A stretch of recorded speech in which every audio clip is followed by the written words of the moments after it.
a holler. Old boy's feeling like a dog on a collar. Keeping that chain pulled tight.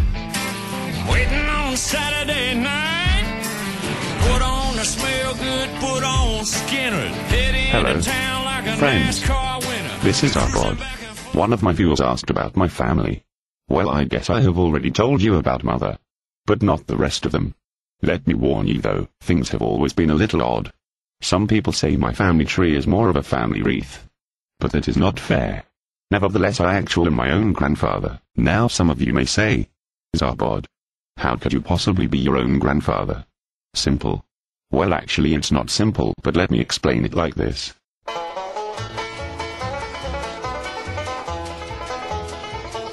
Many years ago when I was 23, I was married to a widow who was pretty as could be. This widow had a grown-up daughter who had hair of red. My father fell in love with her and soon they, too, were wed. This made my dad my son-in-law and changed my very life, for my daughter was my mother, cause she was my father's wife. To complicate the matter, even though it brought me joy, I soon became the father of a bouncing baby boy. My little baby then became a brother-in-law to dad, and so became my uncle, though it made me very sad. For if he was my uncle, then that also made him brother, and he became my grandchild, cause he was my daughter's son. My wife is now my mother's mother, and it makes me blue, because, although she is my wife, she's my grandmother too. If my wife is my grandmother, then I am her grandchild.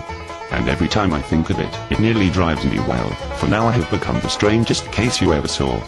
This has got to be the strangest thing I ever saw. As husband of my grandmother, I am my own grandpa.